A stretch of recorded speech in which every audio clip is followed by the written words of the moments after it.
Oh, no, wait a minute. You think I'm funny, like a clown. Do the nice guys amuse you? Need an education on how to grow your business? The Nice Guys are here to help. Learn about great customer service, networking, and how just being nice can help you prosper. Now, here are your hosts, Doug Sandler and Strickland Bonner. Hey, Nice Guy community, welcome back. I always feel so unusual saying the welcome back. My name is Doug Sandler. I am the worser half of the Nice Guys on Business podcast. That guy over there, Strickland. What's up, Strickland Bonner? It's weird to have you say the welcome back. It's my line, but that's because I did the interview today. But I'm okay with that, Doug. That's all good. I don't know another way to do it. You know, I hear you say it all the time, and I've done maybe, how many events do you think you've done in your entire career? 1,500 or more. Yeah, I'm somewhere in that area too. Probably times 2 though. True. Oh, yeah, you've done way more than me. So maybe 2,500, and I hear. As I'm doing the event, I hear the same words sometimes coming out of my mouth, and I keep forgetting that those words are probably the first time that audience or those guests that are at that event have ever heard. And I keep thinking, this is stupid. I know that they're going to laugh here, right? But I say it anyway. So I've stepped back over the last few years and there's a guy that works with me. His name is Mike, and he's a great guy. I've let Mike do some of the announcements at the events that I work too, and he says the same thing that I say. Of course, he learned from you. So it's like because he's probably worked 500 events with me. So it's really funny to hear him say it because the audience, the guests at the party, they still laugh.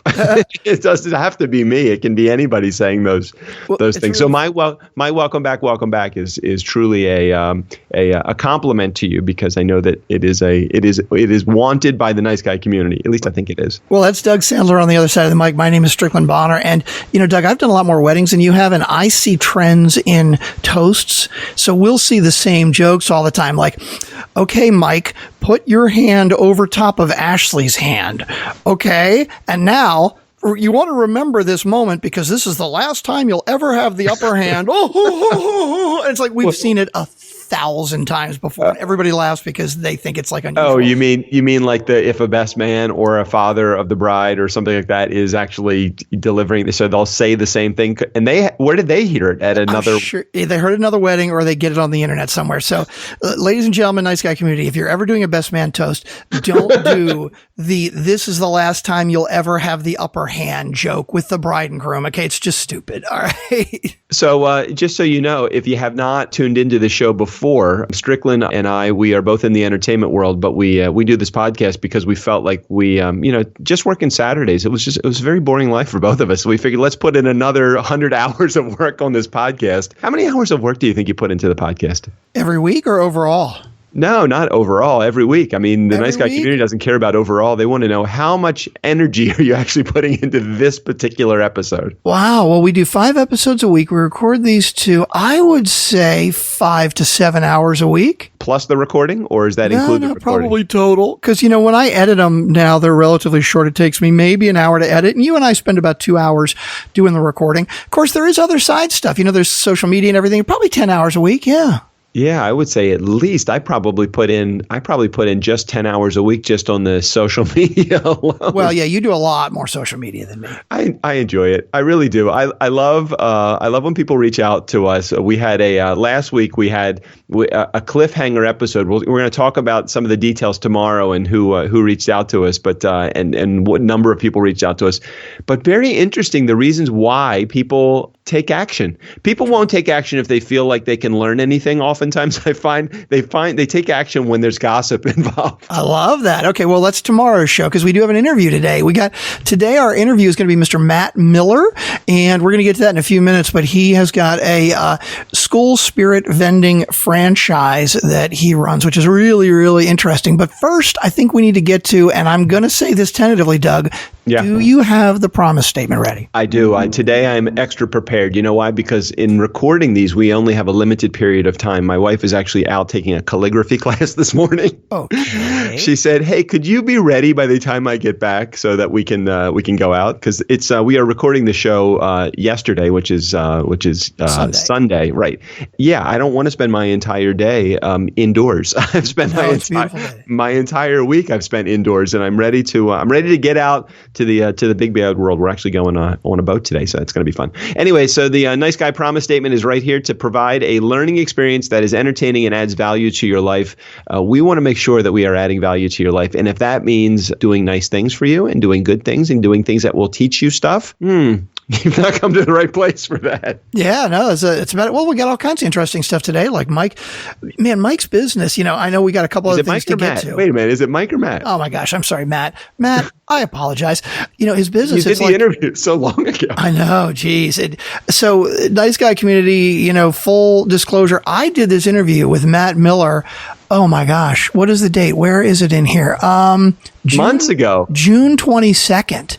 Yeah. And it fell off the radar. We've been so busy that we basically, I missed him. And Matt, I totally apologize for this because it's really been I told him it might be a couple weeks. I didn't tell him it would be a couple months. Okay. But it's really interesting stuff because if you are an entrepreneur or entrepreneur and let's say you're trying to get into something, but you don't have a huge budget like up front, you don't have $500,000 or something to invest into something. This is a great franchise to get into. And, Matt all kinds of interesting information about it, but we got a couple of things to get to and I don't really want to dive in too much with Matt because we get into the interview, but we have a sponsor today, right, Doug? Yes, we do. As a matter of fact, not only a sponsor, but a great partner in business, and also a company that I started using as a result of having them on the show and doing an interview. The name of the company is BombBomb, and they are a platform in which you can completely transform your emails. You can send out video emails and receive video emails as a part of having this program too. Imagine reaching out to a customer that you haven't spoken to in quite some time, and rather than just sending them a normal email, you're sending them a video email. BombBomb is the way to go. Lots of information if you click on the link in the show notes, and it'll take you right over there. You can find out all sorts of information about BombBomb, completely transforming your email platform that you're using right now. Whatever you're using, you don't have to make any big changes. It's just a little what do you call those things that you put into widget, like a widget? Yeah, like a widget, a plugin, an app, something like that. Yeah, you plug in right to your email. So BombBomb, and the information's right in the show notes right there. 14-day free trial, no credit card needed. That's very cool. Yeah. And before we get to the interview also, I just wanted to spend a moment talking about this new cool business building boot camp that I put together in video format with really fun downloadable stuff and little quizzes and assessments. If you go to the show notes again, just click on the link for the Building Bigger Business Boot Camp. Wow, that's a tough one. For a limited time, I'm offering it only for $19. I want to see what you guys actually think about it. Way cool platform. Click on the show notes. It's right there, and it'll be right probably at the bottom near the, where is that? Near the, I don't know where anything is on the show notes. Yeah, it'll be in the bottom of the show notes under our sponsors. We can talk about that a little more tomorrow, Doug. I really want to hear more about the details of that because you have been freaking busy. I know, it's been really busy. And as a matter of fact, today, being Monday, I am going to, I'm heading down to Virginia Beach, taking a little drive from DC down to Virginia Beach. I have this is going to be great. I actually am speaking to the exact group of people, conference that I want to. And it is a conference that is filled with people that work for the utility industry. And they are the front line, the people that are actually dealing with customers that are calling in. This is going to be great. So I'm heading down there. I'm busy. I am busy. That's so interesting because, you got a utility company, right? They're kind of a monopoly, most of them. So they don't really have to be nice. I love the fact that they've hired you to basically say, look, we need to improve our image. We need to do better. But they want to be nice. They just don't have the right tools to be nice. And when we say nice, it's not just, okay, well, here's a nice person on the phone. It's actually being human, how to deal with somebody that might have to read a script. So how do you deliver a script or script content in a non-scripty way? So that's going to be a lot of fun. Okay, now we're rambling and it's interview day. No, I don't want to ramble on Wednesdays, but I love that. We're going to get into more of that because I'm actually performing in Virginia Beach next Friday. It's kind of funny you say that. Oh, you are? Yeah, for our listeners, Virginia Beach is is about 3.5 hours away from us. So it's not like, right down the road. Last thing we need to get into, Be More Biz Conference. I believe we have about 6 slots left, Doug. Is that right? We got 4 filled and 6 left. We have 6 filled, 4 left. So that's backwards. Okay, I got it backwards. You got it backwards. That's fine. So the Be More Business Conference, November 7th, 8th, and 9th in the Be More area. Don't get confused. This is not a conference about Baltimore. This is a conference about building your business. It's going to take the form of a mastermind group where it's going to be more of a roundtable conversation. We do have people that are experts in a bunch of different areas. Sean Carpenter is speaking at our conference. Laura C. Cannon is speaking at our conference also. Casey Cornelius, myself. Who am I missing? I'm missing somebody. Rob Jollis, did you say? Oh, and Rob Jollis, the guy that helped me build put my book together and build my speaking platform also. All 5 of us are going to be presenting, and we're having this really cool roundtable mastermind conversation that will be able to help resolve some of the issues that you might be having going on in your business right now. So that's November 7th, 8th, and 9th. Information will be right in the show notes too. Just click there and get more information or register right there. It's $295, and it's a steal. It is a bargain. It is the place to be. It includes all the mastermind stuff, plus lunches and dinners and karaoke. Probably we're working out some kind of entertainment, cocktails with the nice guys, and you get to watch us and participate in 3 episodes that we'll be recording for the next week. Hey, did you know right before the Be More Biz Conference is the DC Podfest? I don't know if we have anybody in our audience that actually is a podcaster, but if you are coming to our conference as well, tail on this one also, DC Podfest, November 4th and 5th. If you're a podcaster and you want to learn more about the industry of podcasting, how to monetize your podcast, we need that. We need that one. We need that help. We definitely need that help. How to build your audience, how to be better on iTunes. We need that one too. And if you want to see 2 amazing speakers, me and Strickland actually rocking the stage on that one. We're going to teach about how to bring humor to a business podcast. Now that we know anything about that. So that's the DC Podfest, and that's November 4th and 5th. Fly into DC or Baltimore on November 3rd. DC Podfest the 4th and 5th. Hang out in Baltimore the 6th and 7th, and then 8th, 9th, and 10th, or 8th and 9th is the Mastermind. Wow. Be More Biz. It sounds like a great week to me. Anyway, let's get to Matt Miller. He is our interview today, and really interesting business that he has. Again, it's franchise stuff, but really he talks about himself as well and how he got into it, how he got this thing rolling. And it's really low investment, but it's basically does great things, makes you money, but it also is great things to do for your school, your local schools. It is fundraising for the schools, helps make you money. Sounds like a win-win. All right, let's check it out. Matt Miller.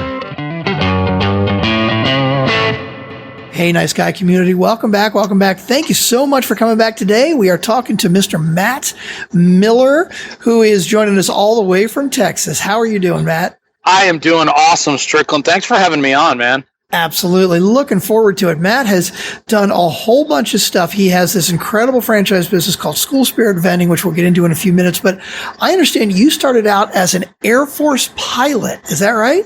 Yeah, believe it or not, I'm an Air Force Academy graduate from back in 1989 and didn't know what I wanted to do in my Air Force career until I found out that if I was medically qualified to fly and an Academy graduate and I didn't want to fly, I had to go talk to the 3-star general and tell him why I didn't want to be a pilot. So I opted to fly just because I didn't want the FaceTime with a general. That's crazy, because I got to believe that people that, when you get to that level where you are a pilot, I mean, how many people dream of that? And you got there and you were like, I don't really feel like doing it anymore. Why did you get kind of disinterested in it? Well, first off, most of my peers, that's what they wanted to do all their life. And literally, I went to the Air Force Academy to go to school away from home. My parents were teachers. When I was a senior in high school, we were all in a different grade in high school. And they basically told us, listen, if you guys want to go to school, you're going to have to make your own way. So I was looking to get creative and find a way to go to school, have it paid for, and kind of venture out on my own for the first time. And the Academy kind of fell in my lap, as ridiculous as it sounds. I did really well in high school. I lettered in a couple sports. I sang. I performed in a bunch of musicals and plays. I worked 20 hours a week at a burger joint my junior and senior year. So I was kind of that well-rounded person that the Academy was looking for, even though I didn't know it at the time. And so it worked out. I got a nomination, was accepted. I showed up, and talk about a rude awakening day one, getting off that bus in basic training there in beautiful Colorado Springs, Colorado. So I didn't have any family that was in the military. I didn't know anybody who was a pilot. I just kind of seemed like it would be a fun thing to do and get my school paid for. And so when I got to flying, I loved it. Don't get me wrong. I had a blast. I flew upside down every day, could see the sun every day, no matter what the weather was like down in the ground, because eventually you can get above the clouds and see the sun. I loved every minute of it, but I got discouraged and frustrated after a while just because the Uncle Sam is a very, very demanding mistress. And I never knew when I was leaving. I never knew when I was coming back. We had our first child, my son Zane, and I just got sick of being a pen pal to my wife and my son. So decided it was time to do some other things. And the minute that my commitment was up to the government, you decided that the world of business and corporate America was the next best choice for me, because I thought I could make more money and, of course, be at home a lot more. Sure. Well, your priorities change when you get married, when you have kids. I have 15-year-old triplet girls at home, and believe me, I know exactly how that is, and there is absolutely nothing wrong with that. So from the Air Force, you went on to work for Abbott Laboratories and Velasys. Now, were you doing sales for both of those companies? Yeah, I was in hospital diagnostic sales with Abbott for about a year and a half, and then Velasys for about 10 years as an advertising executive, selling primarily direct mail advertising. So from there, what was the flip that made you say, you know what, I want to go out and start my own business. I don't want to work for somebody else. My first full year as an ad exec for, it was actually Advo at the time. Velasys later bought them out.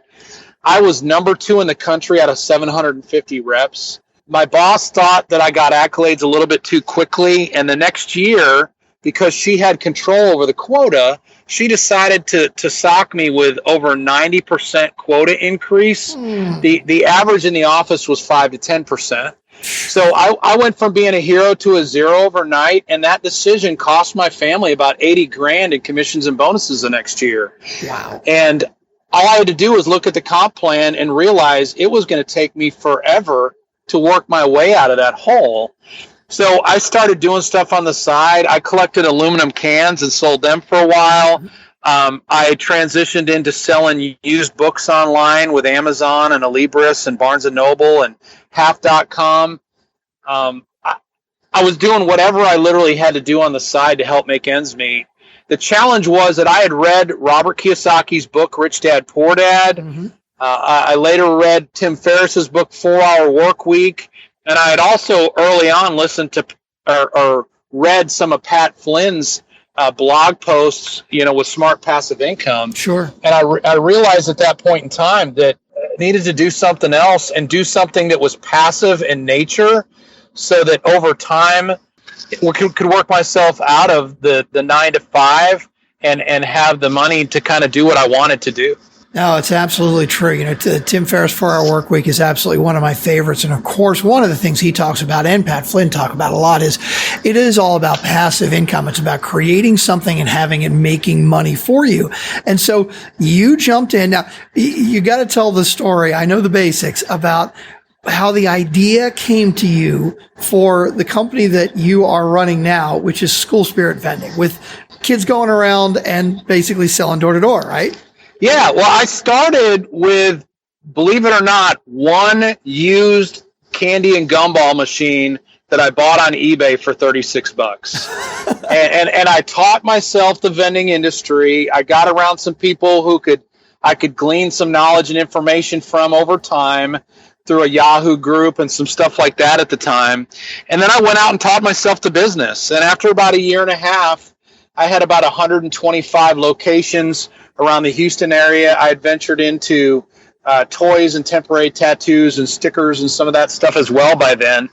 And then 07 and 08 hit, and I was frustrated because the revenues went down significantly because people weren't going out to eat nearly as much and frequenting the businesses where I had equipment. Mm-hmm. So I was looking for a way to stabilize the income in a way to where the ups and downs of the economy maybe wouldn't quite so negatively impact what we were doing. And I had 4 young kids come knocking on my door selling stuff over the span of a couple weeks' time.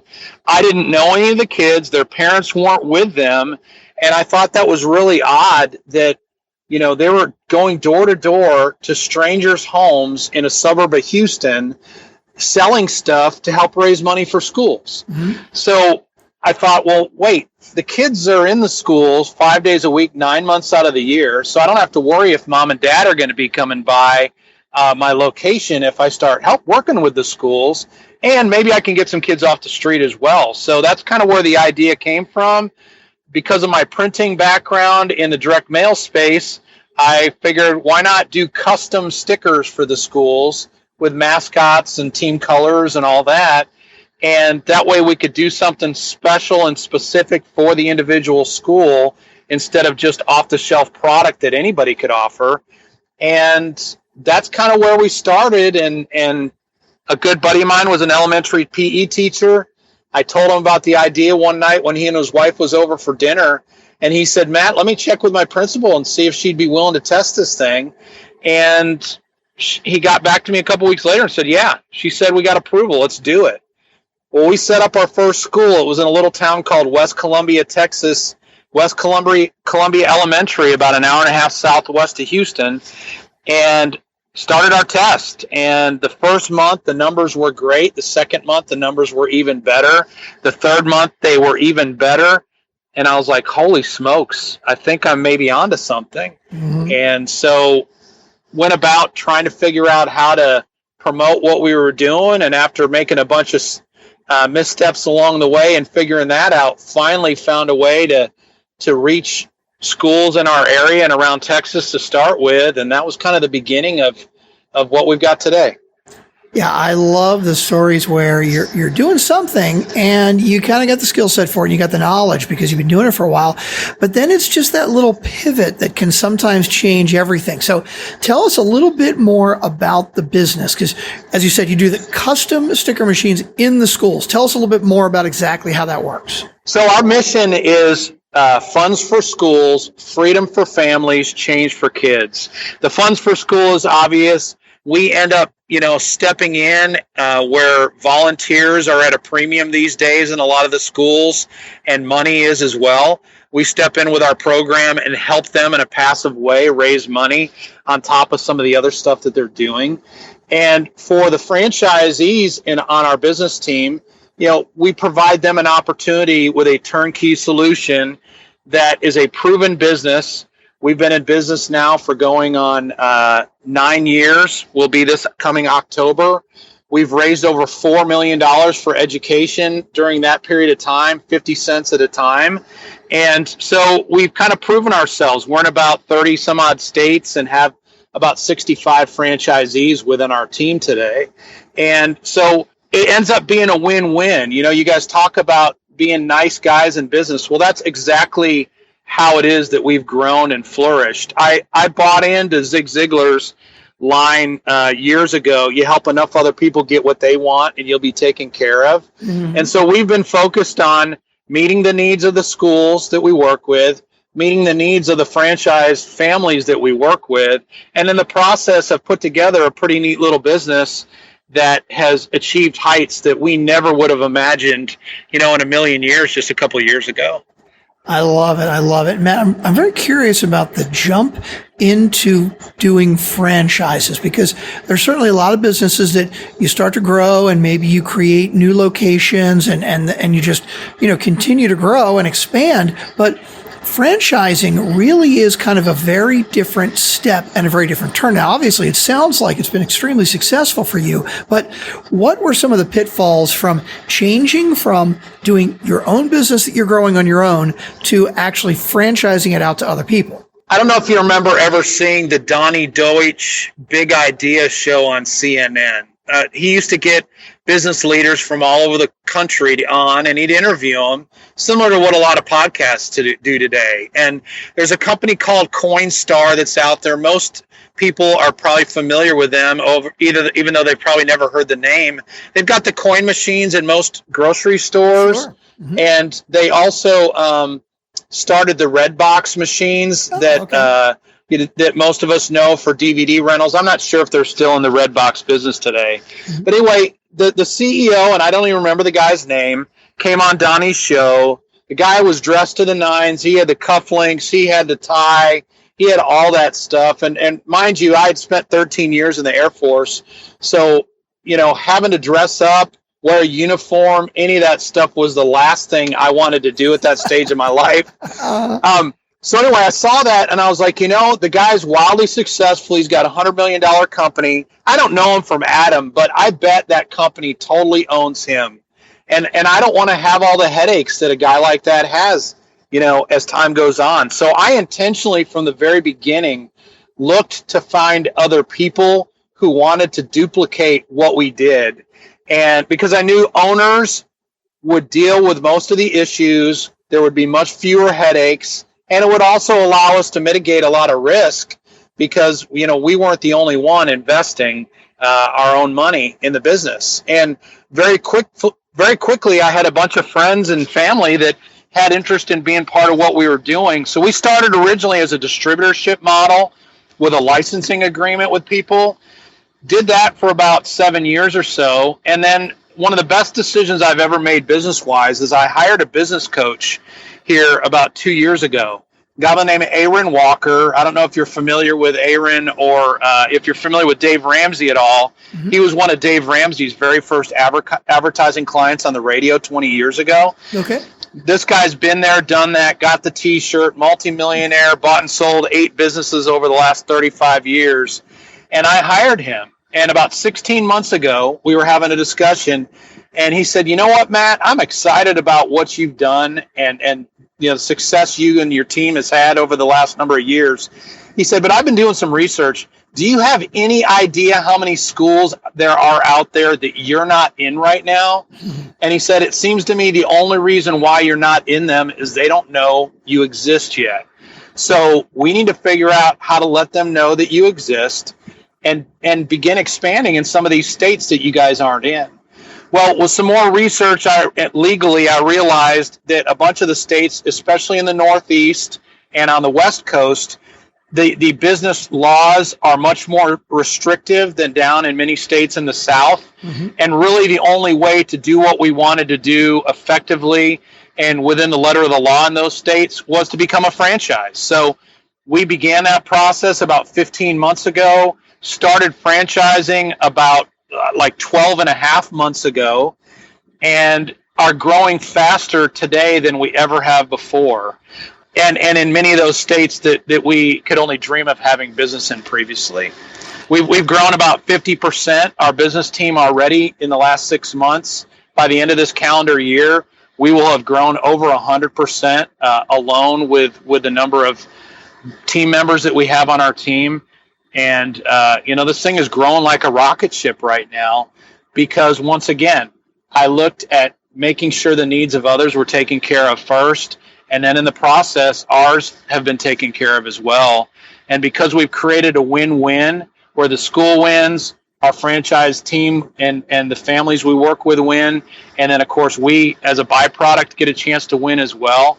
It's the ultimate scenario in business, and we're having an absolute blast doing what we do today. That sounds like some amazing, amazing growth. And, you're right. You really are, you kind of got the best of both worlds where obviously you or your franchisees go into schools and you talk to the schools and you say basically, hey, we're going to create a custom product for you that's going to have your logo, your colors, your mascot, whatever it is that you need. And you don't have to do anything. You're just going to make money every time that one is sold. And obviously you're making a profit as well. I mean, it really sounds like a win-win. Yeah, it's pretty wild. I don't know why this, former bonehead Air Force pilot figured some things out in the space, Strickland, but, we've been blessed. And like I said, are having a lot of fun doing it and providing a lot of value for a lot of people along the way. And Matt, you mentioned before we started the podcast that you are on your way to your weekend franchisee get-together, right? Tell us a little bit about that. How many people are you going to have there, and what kind of things you got planned for the weekend? Yeah, so about 7 years ago, we decided we wanted to get everybody together on an annual basis for a long weekend just to share best practices, to develop relationships, and also to develop, to create memories for the families that we work with. One of our mantras is family is our foundation. And so we are focused on not just developing mom and dad as business owners and entrepreneurs, but teaching their kids entrepreneurship along the way, and the kids being actively involved from the earliest of ages in what we do. So we have what we call SSV University tomorrow for our newest franchisees that have just gotten started. And it's an intense one-day training where we kind of get them up to speed on all the ins and outs of what we do. And then the rest of our team gets in tomorrow evening. We call it our conclave. So this year it's SSV Con 16. Mm-hmm. And like I said, it's our 7th annual event. But all day Friday, it's workshops and networking and sharing best practices and bringing outside experts in to speak to our team on a variety of topics. And then Saturday and Sunday is all about creating memories. We're going to float the Guadalupe River on Saturday. I've got a scavenger hunt planned for all the families on Saturday morning that they're going to get a chance to get out and get to know more of the San Marcos, Austin area for several hours and create some memories together as a family.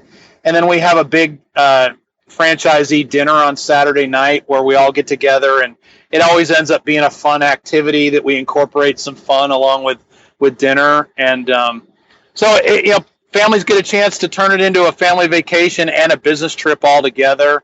And the kids are learning, if nothing else, by osmosis, more about entrepreneurship and owning their own business because they're there, hand in hand with mom and dad along the way. I really love the collaborative nature of that. Doug and I are big believers in, don't reinvent the wheel. Most of the things that you've done or tried to do, somebody else has probably already done or tried to do and probably failed at. And so you should learn from their mistakes. And it sounds like with a get together like this, everybody can learn from the mistakes and the failures and the successes of other people. Because obviously, different states, different schools, I'm sure that all of your partners have gone through lots of different things and you can learn from each other. I mean, it sounds like a really great learning experience and also great fun and great bonding experience. Yeah, it's a blast. Something else that I did that has completely innovated and taken our business to the next level a year ago is I ended up taking Cliff Ravenscraft's podcasting A to Z course, and last May, a year ago, became a podcaster. Now, what I do is a little different than what most do, because my first 2 shows were internal only for our franchisees. Mm-hmm. So their purpose is not to reach the world. It's just to very specifically reach our team who is spread out all over the country and to be able to share best practices and success stories and failures and news and information and that type of thing. So I do 2 podcasts a week. On Tuesday, I do a interview where I'm either interviewing one of our franchisees that has achieved a certain level of success, or I'm interviewing an outside expert in one area or another. And then on Thursday, I do something just called SSV Tips, and I take 5 to 10 minutes tops, talk about a topic that is of value and importance to our team at that given moment, whether it be specifically about what we do or success principles or that type of thing. And they can subscribe to it on iTunes. It's a private podcast, but they can subscribe just like any other podcast. But they're getting, a couple days a week information specifically and directly related to what they're doing business-wise. And it's brought our community so much closer together in the process because they're able to listen in and get to know each other, even though, we're spread all over the place. So this is still an internal podcast for your SSV people then, right? Correct. We've done about 85 episodes or so in the last year. I have started an external podcast as well called School Zone Podcast. Mm-hmm. We've released, I think, 12 or 13 episodes so far, and I interview companies that are in the school fundraising space or provide resources for schools, and kind of provide a more in-depth, quote-unquote, trade show type environment where administrators, educators, and volunteers in the schools have the ability to learn more and kind of dive deeper with some of the companies that they're potentially interested in partnering with as well. And that's been a really, really valuable resource also. And it allows me the opportunity to get to know a lot of the other players in our space as well and develop relationships along the way. I love it. I love it. Well, before we wrap up, I did have one more question about, I understand you are a comic fan. Yes. Yeah. So you are the editor of Marlin and Percy. Is that right? Yes. Yep. Why don't you talk a little about that? So I loved reading comics when I was growing up. In fact, they inspired me to read. And so once we got an audience in these schools, I realized that, we have an obligation to the kids more than just selling them stickers. So I started trying to figure out ways that we could create content for the kids to help impact them in a positive way over and above just selling them something. And so I had this idea of figuring out a way to develop a comic book series, because so much of the content today is more adult themed. It's darker in themes in many cases. And I know as a parent, one of my biggest concerns, especially when my kids were younger, was, okay, what are they reading? What are they getting access to? So I hired a couple young guys who are Baylor University graduates. One is a writer and one is an artist. And initially, those comic strips showed up in our vending machines and still do today, kind of like as a Bazooka Joe of our School Spirit vending machines. But about a year and a half ago, I told the guys, I said, what do you think about us doing some full-length, full-color comics that we can make available online and then maybe make available to our kids in the schools as well? And so we released Marlin and Percy #1 here about a year and a half ago. I'm in the process now of having #6, believe it or not, put together by our guy that does that over in the UK. We've also released a 225-page children's novel as well that ties directly in with the storyline in the comic books. Marlin and Percy are a couple of apes. They want to be superheroes, and it's all about them. Most of the villains are actually animals, and it's just a really, really, really neat storyline that these guys have developed. That I'm just the money behind it, and kind of the director and editor, like you said, but otherwise, I kind of let Tyler and Caleb do their thing, and get a chance to bankroll it. And we're just going to be starting out with this next school year, where aside from those being online for sale, we're going to start giving them away with many of our vends in the sticker machine, to where the kids are not just getting a sticker, they're not just getting a little game or whatever along with that sticker, but they're also, getting free downloads to the different comic books and all that type of stuff, hopefully to inspire more of them to read and to inspire them in a lot of different ways. I love it. We have been talking to Mr. Matt Miller. He is the owner and CEO of School Spirit Vending, which obviously we're going to have all of the links in the show notes if you wanted to find out more about it. You can go to his website, which is ssvbusiness.com. Matt, thank you so much for taking the time to talk on the Nice Guys today. I want to let you get off to your conference. I don't want to hold you from your fun. Hey, Strickland, thanks for having me on. And if you wouldn't mind, I'd love to give something away to anybody in your audience who's interested. I love that plan. I've got an ebook I wrote. It's called Live Your Dreams, the top 10 reasons why you need to own a vending business. And I share some insights that on, as a professional, what I learned along the way that I was completely unaware of, because I never really looked at vending as a real business. They can download that for free. We've got a page set up for your audience. They just need to go to ssvbusiness.com/nice guys to download that. And if they want to begin a dialogue, whether it be about vending or to learn more about what we do with the franchise, I'd love to talk to them and help them out any way I can. I love it. Well, our listeners definitely love free stuff. Again, the website there is going to be ssvbusiness.com/nice guys, and you can get your free Live Your Dreams ebook. And of course, that's going to be in the show notes as well. So you can just click on that. Mr. Matt Miller, thank you so much for being on the show. Really appreciate it. And hey, Steve O'Brien, take us out of here. For the Nice Guys on Business, I'm Steve O'Brien. Just when I thought I was out, they pull me back in.